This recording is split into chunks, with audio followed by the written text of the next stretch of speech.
Chief justice of India को जूता फेंकना हो, वो जूता चीफ जस्टिस ऑफ इंडिया के ऊपर नहीं पड़ा है, वो पूरे दलित पिछड़े समाज पे, बहुजन समाज के ऊपर पड़ा है। और ये आज की खोखली सरकारों के बड़े बड़े वादों का परिणाम। वाई पूरन सिंह जो एडीजीपी रैंक के अधिकारी थे, उन्होंने सुसाइड किया। क्यों सुसाइड किया? क्योंकि उनको झूठे मुकदमे में फंसा के उनको अपमानित करने का प्रयास किया जा रहा। तो हमारा कोई व्यक्ति सुरक्षित तो है नहीं उत्तर प्रदेश और देश में। तो हमें तो अब ये चिंता हो रही है कि कल कहां से कैसे, कौन सी गोली, कौन सी लाठी, कौन सा जूता हमारे सम्मान के ऊपर पड़ेगा और हमारे लोगों को जो संवैधानिक अधिकार मिले उनको कहां से कुचला जाएगा। ये बहुत चिंता का विषय है। पूरे समाज में डर भय का माहौल है। हम लोग कोशिश कर रहे हैं कि ये माहौल सामान्य हो और आक्रोश भी। हम लोग दबने वाले नहीं, डरने वाले नहीं। हालांकि वो अलग बात है कि हमारे बड़े नेताओं ने ना जाने क्यों अपने आप को कमजोर कर लिया है, सरेंडर कर दिया, लेकिन Azad Samaj party Bhim army surrender नहीं करेगी। वो मजबूती से दलित, पिछड़े, मुसलमान, आदिवासी, अन्य हक वंचित समाज की लड़ाई को मजबूती से लड़ेगी उत्तर प्रदेश में। पता नहीं क्यों ऐसा नजर आता है कि उनके ऊपर कोई, जैसे कोई राज उनका छिपा हुआ है, जैसे उनको डराया जा रहा है। मैं तो उनसे कहूंगा कि उनको डरने की जरूरत नहीं। समाज में बड़ी आशा उम्मीद थी और वो आशा उम्मीद जो है, जिस सरकार के नेतृत्व में रायबरेली में हमारे लोगों को पीटा जा रहा, जिस सरकार के नेतृत्व में सीजेआई के ऊपर जूता फेंका जा रहा, जिस सरकार के नेतृत्व में जो है हमारे महापुरुषों का अपमान किया जा रहा, उस सरकार की तारीफ करना ये कहीं से तर्कसंगत नहीं है। ये बड़ा चिंता का विषय और समाज में इस बात को लेके बड़ी अफरा तफरी है। मैं लोगों से कहूंगा कि हिम्मत ना हारे, उनकी नई ताकत को आजाद समाज पार्टी मैदान। बिहार क्रांतिकारी नमो बुधाय, जय भीम, जय भारत, जय संविधान। मैं रमन उजारन और आप देख रहे हैं अध्यात्म पावर। दोस्तों, आज यानी 12 अक्टूबर 2025 को आजाद समाज पार्टी का 18वां यानी अंतिम प्रबुद्ध जन सम्मेलन इलाहाबाद में था। आपको बता दें कि इलाहाबाद में पहुंचकर भीम आर्मी चीफ आज़ाद समाज पार्टी के राष्ट्रीय अध्यक्ष व नगीना सांसद चंद्रशेखर आज़ाद ने बहुत सारी बातें की। जनता के सामने हर एक समस्याओं के समाधान को लेकर उन्होंने वो बात की। लेकिन आपको बता दें कि जब वो मंच से नीचे उतरे तो कई पत्रकारों ने उन्हें घेर लिया। पत्रकारों ने सवाल किया और ख़ास तौर से विशेष मुद्दों को लेकर, जिसमें से बहन कुमारी मायावती को लेकर बहुत अहम सवाल किया गया। आपको बता दें कि भीम आर्मी चीफ चंद्रशेखर आज़ाद ने क्या जवाब दिया। वैसे दोस्तों, लोगों के मन में ये था कि जिस तरह से बहन कुमारी मायावती ने 9 अक्टूबर को मान्यवर कांसीराम साहब की पुण्यतिथि पर लगभग लाखों की संख्या में, 10 लाख लोगों की संख्या में जिस तरह से अपमानित करने का प्रयास किया चंद्रशेखर आज़ाद को, चंद्रशेखर आज़ाद को स्वार्थी बोली, चंद्रशेखर आज़ाद को बिकाऊ तक भी कहा। खैर, उन्होंने भाषण में नाम तो नहीं लिया था, लेकिन जिस तरह से उन्होंने अपनी स्पीच के दौरान वो बात की, सभी को पता चल गया कि चंद्रशेखर आज़ाद को ही बहन जी टारगेट कर रहे हैं, क्योंकि बहुजनों में चंद्रशेखर के अलावा कोई और इतनी बड़ी पार्टी नहीं है। तो कुल मिलाकर देखा जाए तो बहन कुमारी मायावती ने उन्हें क्या क्या नहीं कहा। इसके बावजूद भी मैं आपको बता दूं कि भीम आर्मी चीफ चंद्रशेखर आज़ाद के मन में अभी भी बहन जी के प्रति उतना ही सम्मान है। आज भी उनको उसी रूप में देख रहे हैं। ये है महानता, ये है चंद्रशेखर आज़ाद का संस्कार। हमेशा जब वो महिलाओं के सम्मान की लड़ाई लड़ते हैं तो फिर बहन जी को कैसे अपमानित कर सकते हैं। एक बात जो है चंद्रशेखर आज़ाद को बुरी लगी, जो बहन कुमारी मायावती ने पता नहीं क्यों बीजेपी के दबाव में या फिर बीजेपी की डर से, कुछ भी हो सकता है, इसी चीज़ का उन्होंने जिक्र किया कि हो सकता है कि कुछ राज हो या फिर भाजपा से किसी भी प्रकार का दबाव हो, जो बहन जी खुलकर नहीं बोल पा रही हैं। ऐसे में आप सभी बहुजनों को घबराने की ज़रूरत नहीं है। आपका भाई चंद्रशेखर आज़ाद खड़ा था, है और रहेगा। मनुवादियों से डरने वाला नहीं है चंद्रशेखर आज़ाद। चाहे कुछ भी हो जाए, सूर्य पूरब से पश्चिम में उगे, लेकिन चंद्रशेखर आज़ाद कभी झुका नहीं था, न झुका है, न झुकेगा। चंद्रशेखर आज़ाद के यही वो अंदाज़ बहुजन समाज को लुभाते हैं, पसंद आते हैं, क्योंकि चंद्रशेखर आज़ाद वो चेहरा है बहुजन की, जो हर समय उनकी हर एक परिस्थितियों में खड़े नज़र आते हैं। आपको बता दें कि भीम आर्मी चीफ चंद्रशेखर आज़ाद से पत्रकारों ने जब सवाल किया तो भीम आर्मी चीफ चंद्रशेखर आज़ाद ने कई सारी बातें की। उन्होंने कहा कि आप समझ सकते हैं कि एक चीफ जस्टिस B.R. गवई जो भारत के सर्वोच्च न्यायाधीश है, उनके ऊपर जूता चलाना ये कोई छोटी बात नहीं थी। CJI के ऊपर जूता चलाने का मतलब ये है कि पूरे दलितों पर जूता चलाना। वहीं दूसरी तरफ उन्होंने एक और बात की कि जिस तरह से वाल्मीकि समाज का वो आदमी हरिओम वाल्मीकि और उसको ये सनातनी लोगों ने बुरी तरह से पीट कर हत्या कर दी। इसके अलावा चंद्रशेखर आज़ाद ने भाजपा की शासन व्यवस्था पर भी जोरदार प्रहार किया। आखिर चंद्रशेखर आज़ाद ने पत्रकारों से क्या क्या कहा, पहले आप चंद्रशेखर आज़ाद के पूरे बयान सुनिए, उसके बाद हम सीधे आपसे बात कर रहे हैं। ये प्रयागराज में जो प्रबुद्ध सम्मेलन हमारे चल रहे थे उत्तर प्रदेश में, तो ये आखिरी प्रबुद्ध सम्मेलन 3 बार इसकी तिथि जो है वो कैंसिल हुई। अब ये दोबारा से आज 12 तारीख की परमिशन मिली थी। हमने सहारनपुर से प्रबुद्ध सम्मेलन शुरू किए थे। ये अंतिम जो है न्याय की धरती, जहाँ से पूरे प्रदेश को न्याय की उम्मीद रहती, इलाहाबाद में आज खत्म हो गई। और उम्मीद है इस प्रबुद्ध सम्मेलन के जरिए जिस कार्य के लिए हमने शुरू किए थे कि उत्तर प्रदेश के पढ़े लिखे अधिकारी, कर्मचारी, रिटायर्ड जो हैं, जो बौद्धिक समाज है हमारा, वो इस आंदोलन के साथ जुड़ जाए और इसमें हम काफ़ी हद तक सफल हुए। आज उत्तर प्रदेश में बहुत सारी चिंताएं हैं और देश में भी जिस तरह का माहौल है वो किसी छिपा हुआ नहीं।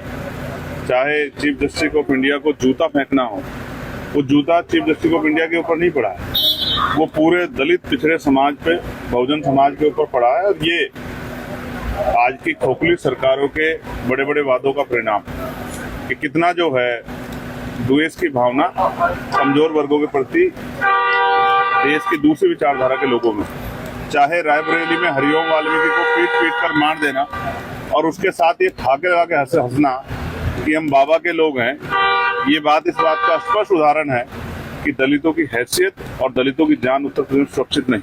और कल जहां मैं गया था, वाई पूरन सिंह जो ADGP रैंक के अधिकारी थे, उन्होंने सुसाइड किया। क्यों सुसाइड किया? क्योंकि उनको झूठे मुकदमे में फंसा के उनको अपमानित करने का प्रयास किया जा रहा। तो हमारा कोई व्यक्ति सुरक्षित तो है नहीं उत्तर प्रदेश और देश में। तो हमें तो अब ये चिंता हो रही है कि कल कहां से कैसे, कौन सी गोली, कौन सी लाठी, कौन सा जूता हमारे सम्मान के ऊपर पड़ेगा और हमारे लोगों को जो संवैधानिक अधिकार मिले उनको कहां से कुचला जाएगा। ये बहुत चिंता का विषय है। पूरे समाज में डर भय का माहौल है। हम लोग कोशिश कर रहे हैं कि ये माहौल सामान्य हो और आक्रोश भी। हम लोग दबने वाले नहीं, डरने वाले नहीं। हालांकि वो अलग बात है कि हमारे बड़े नेताओं ने ना जाने क्यों अपने आप को कमजोर कर लिया है, सरेंडर कर दिया, लेकिन Azad Samaj party Bhim army surrender नहीं करेगी। वो मजबूती से दलित, पिछड़े, मुसलमान, आदिवासी, अन्य हक वंचित समाज की लड़ाई को मजबूती से लड़ेगी उत्तर प्रदेश में भी और देश में। अभी अखिलेश जी ने कहा है कि जाति के आधार पर जो है वोट मांगे जा रहा है देश के। अभी रिसेंट अभी 1 घंटा पहले उन्होंने कहा। देखिए, किसने क्या कहा है इसका जवाब वही दे सकता है, लेकिन हाँ, जाति के आधार पर मारा जरूर जा रहा है। जाति पूछ के मारा जा रहा है, जाति बता के मारा जा रहा है और ये तब तक चलता रहेगा जब तक कमजोर वर्गों के हाथ में शासन सत्ता नहीं आएगी। अभी उत्तर प्रदेश में मैं तो बड़ा चिंता में इसलिए हूँ। उत्तर प्रदेश में जिस जिले में आप जाओगे आपको समस्या समझ देगी, ये समस्या, लेकिन समाधान तो जनता के पास ही है ना। जनता ऐसी सरकारों को उखाड़ फेंके जो जिनकी वजह से समस्या पैदा हो रही है। आज UPSC का एग्जाम है, कितने पेपर लीक हो रहे हैं, कहाँ नौजवानों को रोजगार मिल रहा है, कहाँ गरीबों की जान और उनकी बच्चों का सम्मान सुरक्षित है? कुछ भी तो सुरक्षित नहीं है। यही कौशाम्बी में क्या हुआ था, आपके सामने तो है सब कुछ। इस अन्याय के खिलाफ हम लोग लड़ेंगे और चैन से नहीं बैठेंगे। उनका कतरा महापुरुषों के मिशन के नाम लगा देंगे और किसी तरह से स्वाभिमान से धोखा नहीं। मायावती ने रैली की हाल ही में शक्ति प्रदर्शन किया, किस तरह से रैली को देखा? उन्होंने तारीफ की सरकार की और अखिलेश की कांग्रेस और सपा को निशाने पर लिया है। भाजपा को लेकर निशाने में नहीं लिया और आपकी भी कोई बात? देखिए, ऐसा है, हम उनका सम्मान करते हैं और पता नहीं क्यों ऐसा नजर आता है कि उनके ऊपर जैसे कोई राज उनका छिपा हुआ है, जैसे उनको डराया जा रहा है। मैं तो उनसे कहूंगा कि उनको डरने की जरूरत नहीं। समाज में बड़ी आशा उम्मीद थी और वो आशा उम्मीद जो है, जिस सरकार के नेतृत्व में रायबरेली में हमारे लोगों को पीटा जा रहा, जिस सरकार के नेतृत्व में CJI के ऊपर जूता फेंका जा रहा, जिस सरकार के नेतृत्व में जो है हमारे महापुरुषों का अपमान किया जा रहा है, उस सरकार की तारीफ करना ये कहीं से तर्कसंगत नहीं है। ये बड़ा चिंता का विषय है और समाज में इस बात को लेके बड़ी अफरा तफरी है। मैं लोगों से कहूंगा कि हिम्मत ना हारे, उनकी नई ताकत को मैं आजाद समाज पार्टी में आता हूँ। बिहार चुनाव में किस तरह से आपकी तैयारियां रहेंगी, क्या खास? आज प्रबोधन सम्मेलन से फ्री हो जाऊं तो बिहार की तैयारियों के बारे में जल्दी बताऊंगा। तेजस्वी यादव ने कहा है हर आदमी को सरकारी नौकरी मिलेगी और 14 नवंबर के बाद बेरोजगार मुक्त हो जाएगा बिहार। कहाँ से देंगे सरकारी नौकरी? ये तो वही बता सकते हैं, लेकिन मिलनी तो चाहिए। सरकारी नौकरी ना मिले तो प्राइवेट रोजगार मिले, प्राइवेट रोजगार नहीं मिल रहा तो लोन मिले उद्योग धंधे लगाने के लिए। बेरोजगारी की हालत बड़ी खराब है। हम उत्तर प्रदेश की ज्यादा चिंता कर रहे हैं। बिहार में तो अभी चुनाव है, बिहार की जनता खुद सोच समझ के फैसले लेने, लेकिन उत्तर प्रदेश का हाल उससे बुरा है। इस उत्तर प्रदेश को बचाना है, इसलिए हम लोग दिन रात मेहनत कर रहे हैं। एक महिला द्वारा आरोप लगाया जा रहा है लगातार, हाल ही कल परसों भी उन्होंने एक आरोप लगाया, आप और किस तरह से इन आरोपों को देख रहे हैं? राजनीति करेंगे तो हर तरह के आरोप के लिए तैयार रहना। तो दोस्तों, आपने सुना किस तरह से भीम आर्मी चीफ चंद्रशेखर आज़ाद ने पत्रकारों के हर एक सवालों का जवाब दिया। उन्होंने ये कहा कि आप समझ सकते हैं कि जिस देश में चीफ जस्टिस यानी भारत का मुख्य न्यायाधीश भी सुरक्षित नहीं है, जिस तरह से हर रोज़ दलितों के ऊपर शोषण किए जा रहे हों, यहाँ तक कि भीम आर्मी चीफ चंद्रशेखर आज़ाद ने IPS अधिकारी वाई पूरन के सुसाइड को लेकर जो सबसे बड़ी बात कही कि किस तरह से उनके ऊपर झूठे मुकदमे डालकर उन्हें अपमान करने की कोशिश की जा रही थी। ऐसे में वो जब न्याय नहीं मिला, इंसाफ नहीं मिला, तो तंग आकर उन्होंने खुद सुसाइड कर ली। तो ये दिखाता है कि किस तरह का साम्राज्य है। आपको बता दें कि भीम आर्मी चीफ चंद्रशेखर आज़ाद कल यानी 11 अक्टूबर को वाई पूरन साहब के घर पहुंचे थे। उन्होंने परिवार वालों से मुलाकात की और उनके दुख दर्द को भी समझा। आपको बता दें कि भीम आर्मी चीफ चंद्रशेखर आज़ाद एक पहले ऐसे नेता हैं जो हर मौक़ों पर, हर समय, हर परिस्थितियों में जनता के साथ खड़े नज़र आते हैं। जनता के दुख दर्द में जिस तरह से वो हिस्सा लेते हैं, ये भी अपने आप में बहुत बड़ी बात है।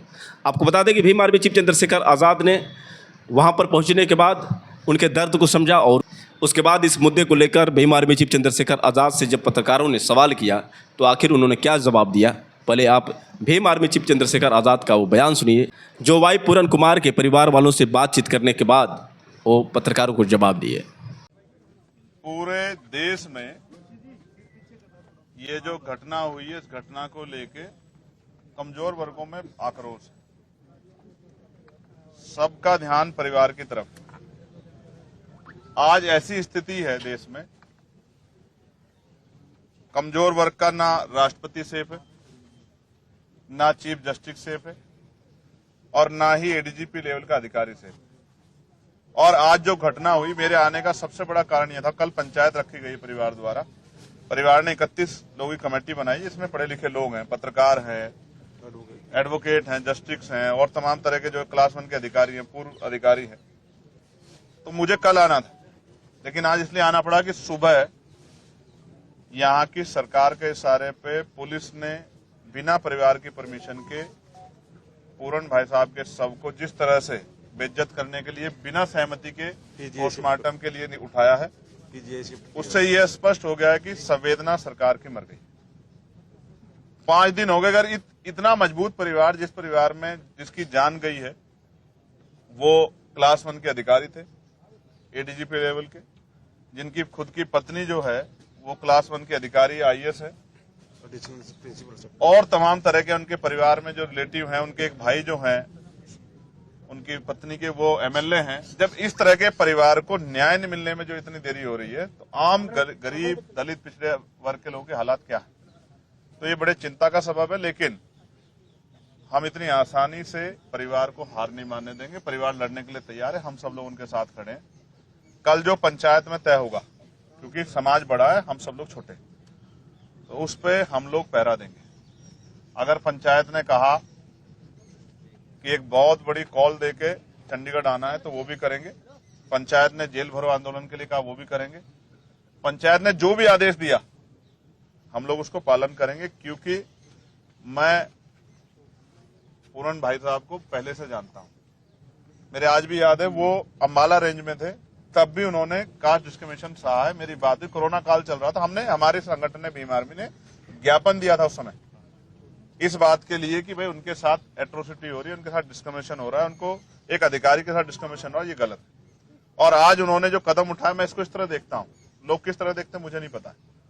अगर आप चोर को चोर कहोगे तो शायद उसको बुरा ना लगे, वो बचने की कोशिश करेगा मुंह फेरने की। लेकिन अगर आप ईमानदार को चोर कहोगे तो फिर उसको तकलीफ होगी। एक ईमानदार आदमी जिसके ऊपर इतना बड़ा एलिगेशन लगाया गया और एक कमेटी बना के जो है उस एलिगेशन को प्रूव करने की कोशिश की गई, शायद इस बात के भार को वो नहीं सह पाए, वरना जीवन सबके लिए जरूरी है। उन्होंने इसलिए कदम उठाया, उन्हें लगा कि उनको जीते जी न्याय नहीं मिलेगा, लेकिन मरने के बाद शायद पुलिस, प्रशासन, सरकार और मेरा समाज मेरी बात को सुनेगा।